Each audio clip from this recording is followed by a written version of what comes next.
Salut tout le monde, c'est Un Regard Neuf, j'espère que vous allez bien, moi comme d'habitude, ça va super. Des évasions de prison filmées et postées sur les réseaux sociaux, il y en a des tonnes, elles se passent certaines fois bien et d'autres fois pas du tout.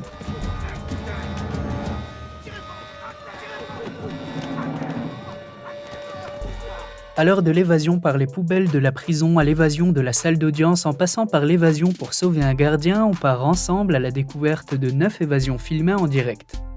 C'est parti. Numéro 1. Lors d'une comparution à Washington, 2 jeunes détenus avaient tenté de s'enfuir de la salle d'audience encore menottés, c'est le juge lui-même qui avait pris les choses en main. Comme vous allez le voir, le duo s'était enfui dans les escaliers.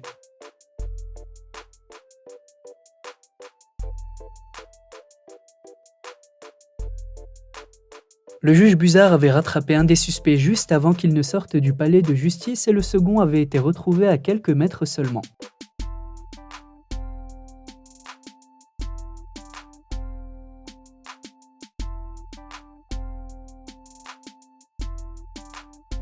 L'un des deux hommes était Tanner Jacobson, arrêté pour conduite dangereuse et sans permis.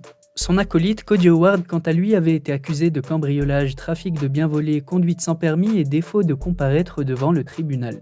Et avec cette fuite, vous l'avez compris, l'évasion a été ajoutée à leur charge. Numéro 2, s'évader sous les yeux des gardiens. Derrick Estelle, un détenu de 34 ans au moment des faits, était accusé de 26 actes différents tels que le vol et le cambriolage. Et si je vous en parle, vous l'avez compris, c'est qu'il s'est évadé de sa prison du comté de Garland dans le sud des États-Unis. Et contrairement à ce qu'on a l'habitude de voir lors des évasions, pas besoin de prise d'otage, de creuser un tunnel ou de faire exploser la porte, une simple fenêtre ouverte avait suffi. Derrick Estelle était au téléphone pendant qu'un autre détenu s'occupait de distraire les gardiens. Et comme vous allez le voir, il lui a fallu très peu de temps pour sauter par-dessus un comptoir. Bon, il a été suivi de près par un gardien, mais il a quand même réussi à sortir en courant de la prison par la porte d'entrée. Une femme qui était une ancienne détenue l'attendait dans une voiture et les deux fugitifs étaient considérés comme extrêmement dangereux et armés. Et après une cavale d'1 mois, Derrick a été retrouvé et condamné à 40 ans de prison pour tous ses crimes. Sa copine, quant à elle, a été condamnée pour complicité d'évasion et a pris quelques années également. Numéro 3, s'échapper du palais de justice. Nicholas Garrison, 33 ans, s'est fait arrêter et condamné pour trafic de drogue. Lors de son audience dans l'Ohio, il s'était échappé du palais de justice avec plusieurs officiers à sa poursuite.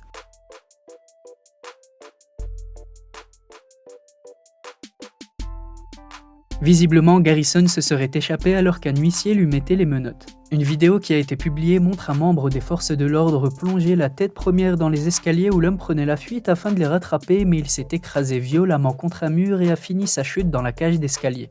Il était ressorti de cette cascade avec des côtes cassées et une commotion cérébrale et suite à ça, Garrison avait pu s'échapper rapidement.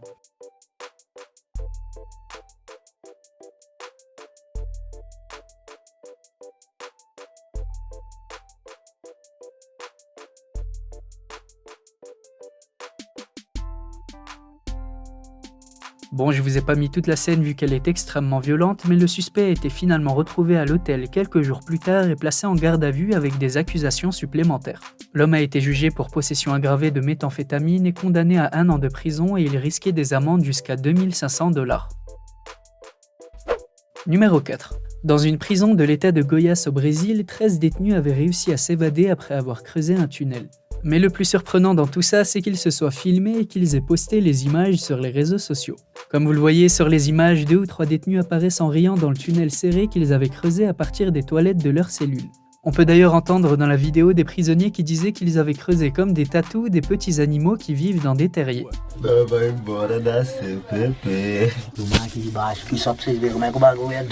Le tunnel ressortait dans le potager de la prison et sur les images de surveillance, on pouvait les voir sauter sur les murs et sur les caméras avant de s'enfuir. D'après la police, la terre était tellement friable qu'elle ressemblait à du sable et ils avaient dû n'avoir absolument aucun mal à creuser en seulement quelques jours. Les détenus prenaient le sable et le cachaient dans leur thé d'oreiller et leur drap qu'ils mettaient ensuite sous leur lit.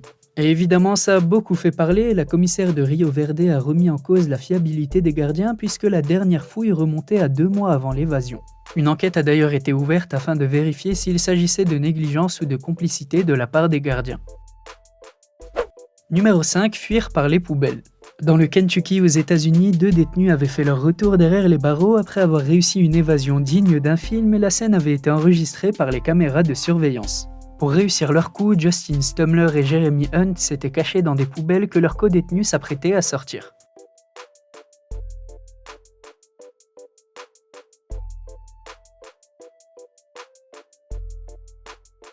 Ils avaient ensuite pu sortir des poubelles et s'échapper du centre pénitentiaire.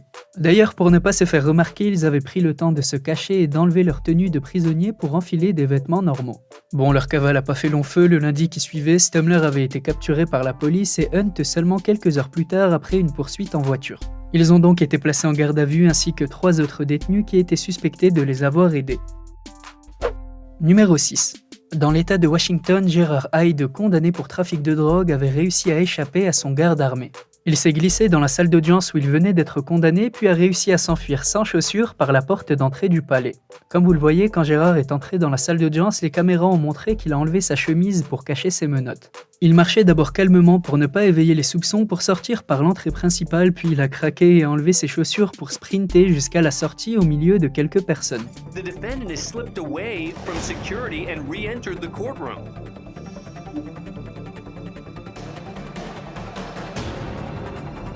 He strips off his prison-issue shirt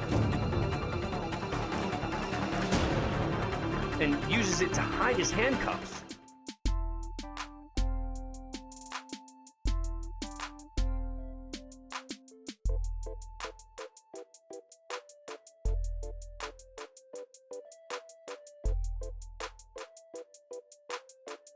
Moins de 2 heures après sa fuite vers la liberté, il était déjà de retour en prison puisque les policiers l'avaient retrouvé à moins de 5 km du palais de justice. Bon, il y a quand même un bien derrière tout ça, sa brève fuite aura tout de même servi à renforcer la sécurité du lieu. Le commandant John Lowe du comté de Benton avait déclaré que le coupable avait réussi à se cacher dans un angle mort pour ne pas être vu et que c'était donc une erreur humaine. Et il a aussi ajouté qu'en 15 ans, le palais de justice avait traité 250 000 détenus et que c'était la première évasion à sa connaissance. Le tribunal a donc supprimé les angles morts et a verrouillé chaque pièce inoccupée. Bon, heureusement, contrairement à certains qu'on a pu voir dans la vidéo, Gérard n'était pas dangereux et il a déclaré avoir essayé de rentrer chez lui juste pour voir sa petite amie. Numéro 7. Habituellement, quand une évasion a lieu, les détenus sont dans l'optique de s'enfuir et pourtant, le 9 juillet 2016, dans une prison du Texas, une toute autre scène a eu lieu. 8 détenus partageaient une cellule quand ils ont remarqué que quelque chose clochait, leur gardien ne bougeait plus. Et en se mettant d'accord, ils ont décidé de casser la serrure tous ensemble et une fois dehors, ils auraient pu en profiter pour s'évader, mais à la place, ils ont fait un maximum de bruit pour attirer l'attention des autres gardiens. Les autres gardiens ont d'abord cru à un règlement de compte violent et se sont directement rendus sur place. Et heureusement, l'intervention des gardiens était assez rapide avant qu'il ne soit trop tard et ils avaient pu appeler une ambulance à temps. En arrivant sur les lieux, ils avaient commencé par renvoyer les détenus dans leurs cellules et s'assurer que le gardien inconscient avait toujours son arme et ses clés. Comme ils l'ont dit dans une interview, les détenus avaient peur de leur côté que les gardiens leur tirent dessus avant de comprendre la situation. Finalement, le gardien avait été victime d'un malaise cardiaque et avait pu reprendre son poste quelques semaines plus tard grâce à l'intervention rapide des détenus. Numéro 8. L'évasion de tout un gang. Bon, exceptionnellement, l'évasion n'est pas filmée, mais le trou, oui, et franchement, c'est vraiment impressionnant. Dans la prison de Pedro Juan Caballero au Paraguay, les détenus avaient creusé pendant plusieurs semaines en 2019 jusqu'à pouvoir s'évader le 19 janvier 2020 par un tunnel. C'était presque une centaine de prisonniers, principalement membres de l'organisation Primaire Commando de la capitale, qui avaient pris la fuite. Et d'après la commissaire, l'évasion était digne d'un film, ils avaient aménagé l'intérieur avec de l'éclairage et ça depuis les sanitaires de la prison. Il n'y avait que 25 mètres entre le tunnel et le poste de gardien le plus proche. Étant donné que le travail durait depuis plusieurs semaines, la ministre de la Justice était convaincue que le personnel était au courant mais qu'il n'avait pas agi, et donc qu'il s'agissait sûrement d'un système de corruption. Les autorités avaient par la suite annoncé que le directeur de l'établissement avait été privé de ses fonctions et également l'arrestation d'une dizaine de gardiens. Les détenus, d'abord comptabilisés à 76, étaient en réalité 92, tous considérés comme extrêmement dangereux.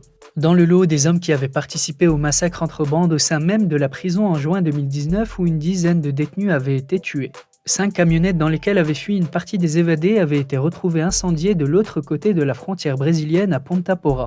Le Brésil a donc renforcé ses contrôles aux frontières afin de retrouver les derniers fugitifs. Le Paraguay de son côté a déployé ses forces spéciales de la police pour inspecter le secteur accompagné d'hélicoptères mais malheureusement ils n'ont pas tous été retrouvés.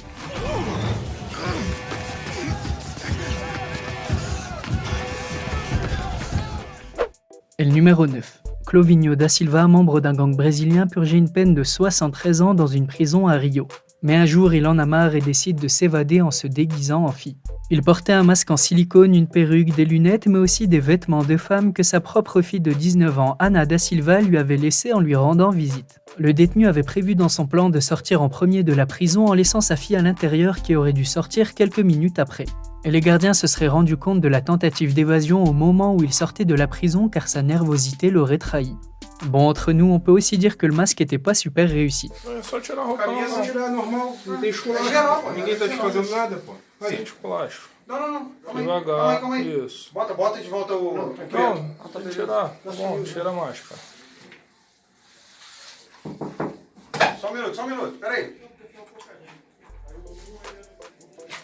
É isso. L'individu était connu pour avoir pris part aux activités du Comando Vermelho, l'une des organisations criminelles les plus puissantes du pays qui gère notamment une grosse partie du trafic d'armes et de drogue de Rio. La police a ouvert une enquête pour déterminer le rôle de la fille de Clovinho da Silva comme possible complice ainsi que 7 autres personnes qui auraient aidé sa fille à obtenir tout le déguisement. Par la suite, la police a indiqué que le prisonnier serait transféré dans une unité de prison de haute sécurité où de lourdes sanctions l'attendraient. Mais avant son transfert, le détenu a finalement été retrouvé mort 3 jours après sa tentative d'évasion dans sa cellule. Et selon la version officielle, il se serait pendu avec un drap. C'était tout pour moi la team à regard neuf et j'espère comme d'habitude que cette vidéo vous a plu. Si c'est le cas, n'hésitez surtout pas à laisser un petit pouce bleu, à me donner vos avis en commentaire et à vous abonner si ce n'est pas déjà fait. Comme je vous l'ai dit plus tôt, je suis également sur les réseaux sociaux et particulièrement sur Instagram, alors je compte sur vous pour aller y jeter un coup d'œil, le lien est dans la description. Sur ce, on se dit à très bientôt pour une toute nouvelle vidéo, prenez soin de vous, portez-vous bien et à la prochaine.